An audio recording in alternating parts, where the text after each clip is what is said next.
Peter? Um, Awesome. Peter is here and Matt is yeah. here as well. Hello. Hello, hello, hello. And Matt, I've sent you a private message in the chat there, and thank you for your email last night. Awesome.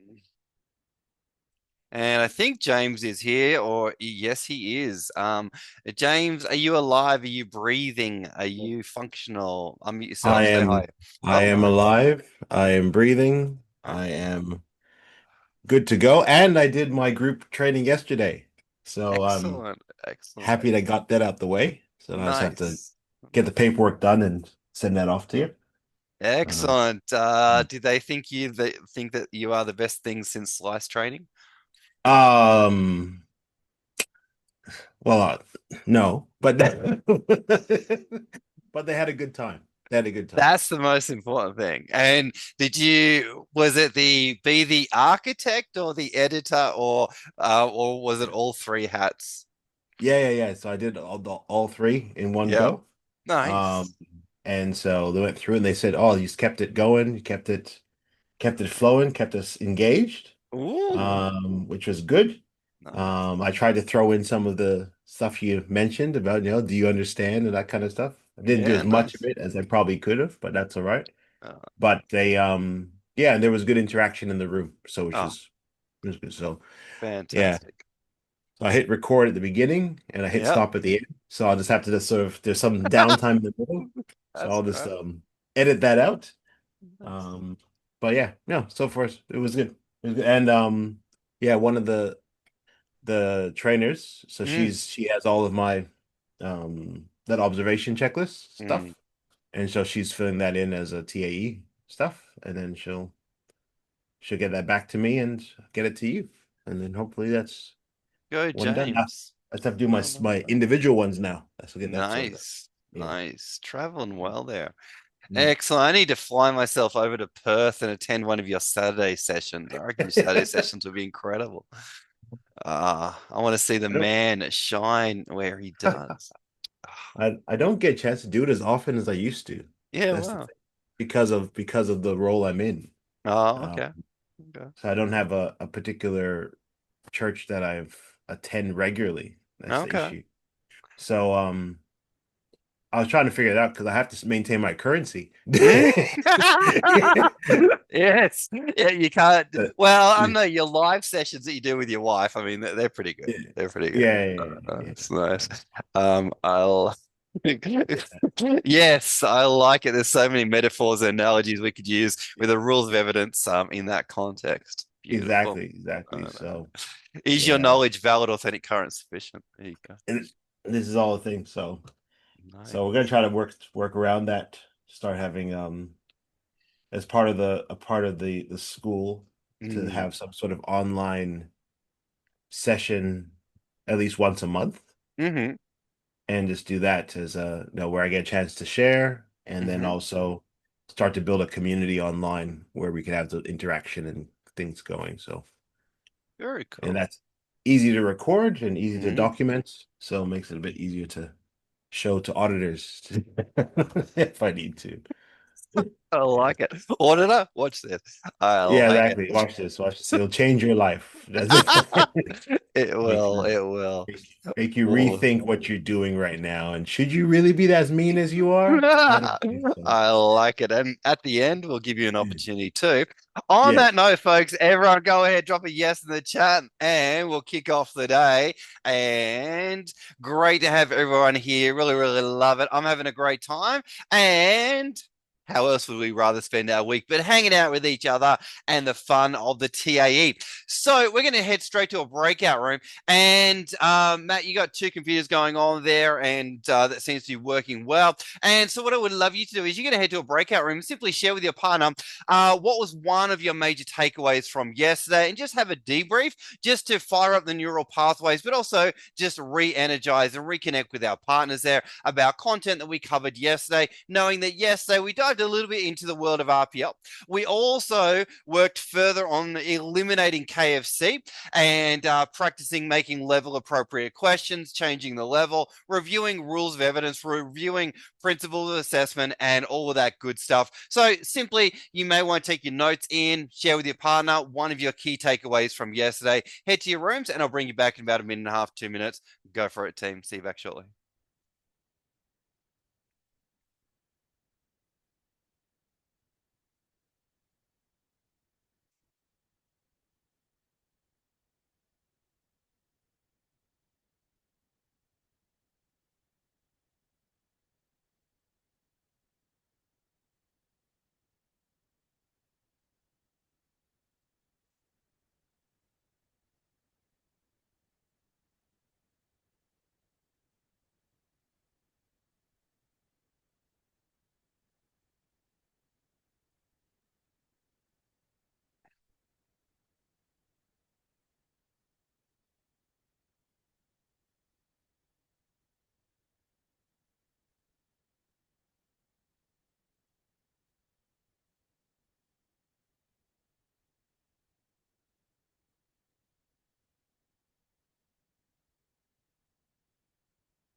Awesome. Welcome back, team. Welcome back. Welcome back. Not yet, but in a moment, we're going to check in with some people. I'm going to come over to Matt first of all. Matt, I'd love you to unmute yourself and share with your amazing partner there, James. Matt, over to you. What are your key takeaways from yesterday? Go for it, Matt. What you got? James reminded me of RPL, and that really was enlightening the amount of work. And also, I need to give thanks to some people who have completed RPLs on my behalf in the past, and it all just happened, and I did nothing except sign some forms. So I'm very appreciative. What I found in the day itself was things from workshop one and two, and also the first day of this week are sort of all starting to gel, and it is all coming together as one, as opposed to being any one highlight that stands out.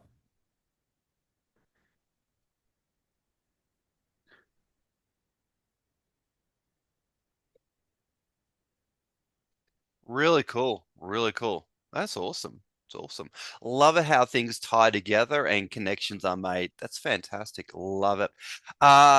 Fantastic. And on that note, I'm going to come over to Peter. Peter, what did you share with your partner? Go for it, Peter. What you got? We just spoke about the layers of evidence with RPL. It's yeah, there's a lot more to RPL than I thought there was. Mhm. Yeah, that's probably about it. Just the complexities of RPL. Yeah. Really cool. James, over to you. Go for it. Yeah, so yeah, Matt mentioned about the RPL stuff. Mm. Sounds like it's a broken record on RPL. But the thing that stood out to me was the rewording of your learner outcomes and assessment criteria so that the average person actually understands what you're talking about. Okay. I thought that was really cool because that's a question that I've had is like how do I get good feedback from even others, even if not RPL, if I was showing like other stakeholders or industry people and say, listen, and they're not familiar with education space, what is it that I'm actually talking about? To reword it in a way that is accessible is really cool. And so that stood out to me from yesterday. Awesome. Franciscus, over to you. Go for it. Yeah, good morning, everyone. Thanks for that, Mark. Obviously, we just spoke about, or mainly spoke about RPL, but for me, like this, direct, indirect, supplementary, the example that you gave yesterday, the coffee maker, Mm. direct, um, the assessor watches them make the coffee, indirect, the assessor tastes the coffee, and the supplementary, you see the reviews. So that just sort of makes it a little bit more easier to understand. But the other thing is, with the whole RPL process, evidence is key, and it's a very long, from my experience that I've gone through, it's a long, convoluted process. Well, it seemed like it anyway. It didn't have to be, but it was. Nice. Nice. Beautiful. Well said. Well said. I love it. Really cool. Really cool. And just a side note, Asqua will often dive deep into RPL submissions and will often go hard after them because as you guys can imagine, and maybe drop a yes in the chat if you can imagine, that it's very easy for RTOs to circumvent and simplify the RPL process way too much and potentially make money out of it maybe they shouldn't. And there's an inclination to sort of do it in a very non-compliant fashion, if that kind of makes sense, right? So ASCA really are sensitive around RPL submissions. They want to see the recordings, they want to see the evidence, they want to see the paperwork filled out really nicely, right? So on that note, you guys, thank you so much for sharing. I really appreciate that. Now, with the world of assessing, one thing that we want to come back to and tap into is the idea that the quality of the question will determine the quality of the answer. And everyone, drop a Q for quality into the chat box for me if you could, please. Quality of question determines quality of answer. Now, that's kind of a no-brainer for sure. It's a no-brainer. However, unfortunately, many people's ego gets tied into the question that they create, right? So I might create a question, go, oh, that's the best question I've ever thought of in my life, right? And there was one time at Bandcamp, I worked at a company, and we had a question which said, how long do RTOs need to keep records of qualifications for? And a student would write 30 years. And we had to mark a student wrong every single time they wrote 30 years. But it was an interesting one because that was actually the correct answer. Now, is it incorrect because their answer wasn't long enough and it wasn't in full sentences as per the instructions, right? That were earlier on in the document. And we said to the designer of the document, change the question. They're like, no, it's fine. As we said, change the question. Everyone's getting it wrong. He said, no, it's fine. Change the question, change the question, change the question. Now, no matter what we said to this gentleman, his ego was a little bit tied into it. He's like, no, change it. Eventually, what did we do? Well, we were a little bit sneaky and we just went in the back end, changed the document, changed the question, and we changed it to, in 1 to 2 sentences, please describe how long RTOs need to keep records for and how they should do that.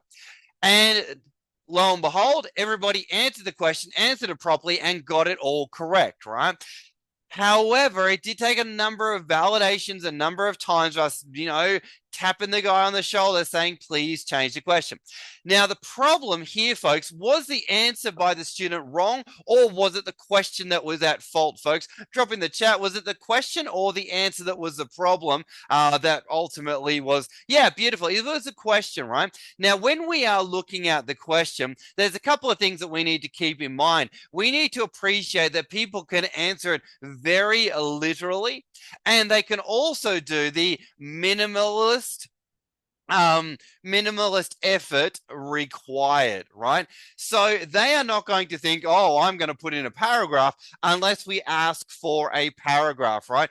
Beautiful. So what I'm going to do now is actually show you a video, and I'm going to show you a video that really drives home the point here. And it's a bit of a funny video, and the video itself really drives home the importance of great communication and great, how do I put this, instructions that we actually provide. Now, when we show you the video, I'm not going to show you the entire video because it goes for a bit of time there. I'm just going to show you the first couple of minutes, and we're just going to have a laugh about it. I'm going to ask you, what did you get from the video? It's, as I said, it's a comical video. You may have seen it, you may not have, but I want you to relate it back to instructions, relating it back to also assessing, and relating it back to performance that we may get from people. When I initially show it, I want to do a quick audio check. So I will say, can you hear the video? And I'll get you to respond in the chat there. So I'm going to go ahead and bring up the video, and I'm going to make sure they turn the sound on. So as I played, if you could drop in a yes in the chat if you could hear the video, and let's jump into it. Get 2 pieces of bread out. Got him. This dad is teaching his kid a very valuable lesson, but the way that he does it is hilarious. Take a look at this funny video. The butter knife. No, Dad, with the peanut butter. I'm just doing what it says. It says take 1 piece of bread, spread it around with the butter knife. Hold on. Get some jelly, rub it on the other half of the bread. No, Dad, open the jelly. Well, it doesn't say to do that. Put the breads together on top of each other. Take a big bite. This doesn't taste like a peanut butter jelly sandwich. Sorry, I had to make it extremely specific. Oh, good. I'm starving. Take 2 pieces of white bread out of the bag. Take the lid off the jar of peanut butter. Get a butter knife and stick it inside of the peanut butter jar. With the knife, scoop a bit of peanut butter out A bit, that means like a lot. A bit means a lot? In my world. There we go. You're doing better than before, though. Open the jelly jar. Squeeze it onto the other piece of bread. Nope. Done. Closer. Bread. Get some peanut butter. Take the peanut butter knife. Open the peanut butter. Put the knife in the PB. Get some jelly. Open the jelly. No. Squirt the jelly onto the bread. Take the butter knife with the peanut butter on it. Wipe it all over the piece of bread that's blank. Take the butter knife, rub the jelly all over the piece of bread. Oh, he's doing better. Oh. It says all over.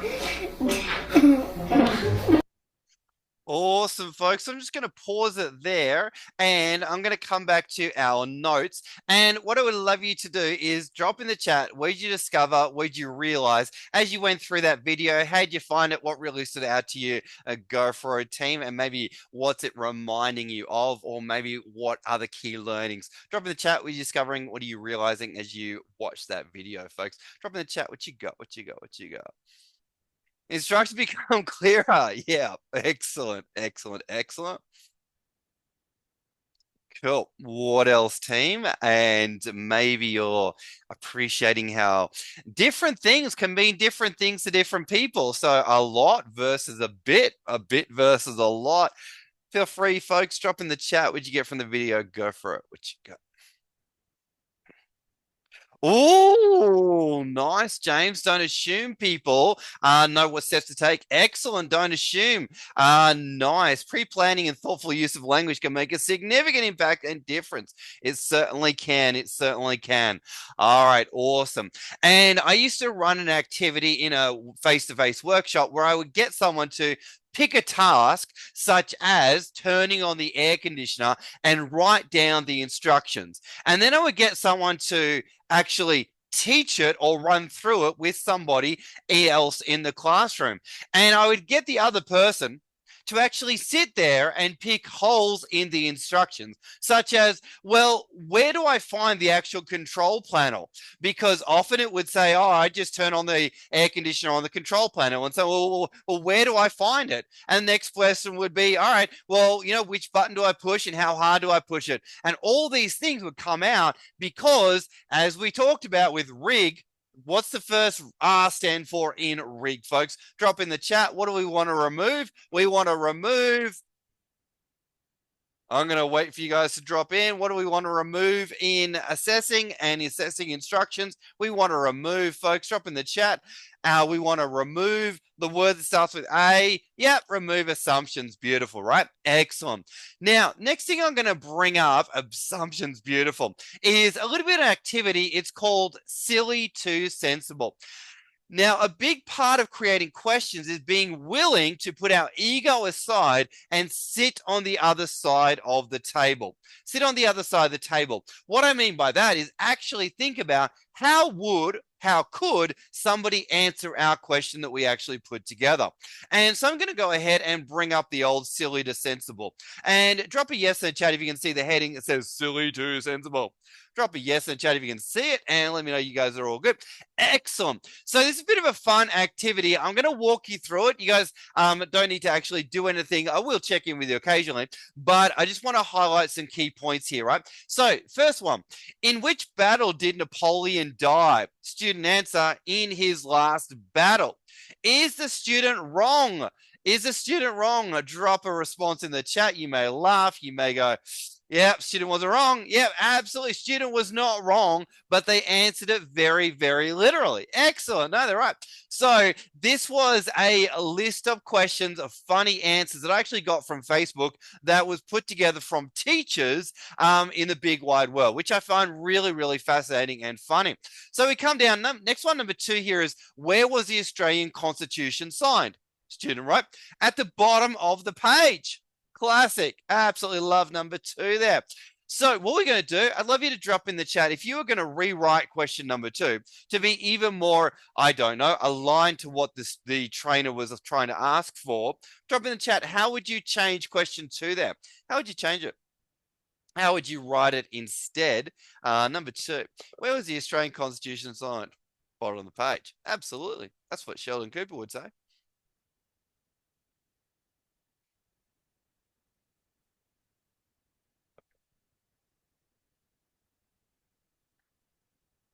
How would you rewrite number 2? And then just drop that in the chat there.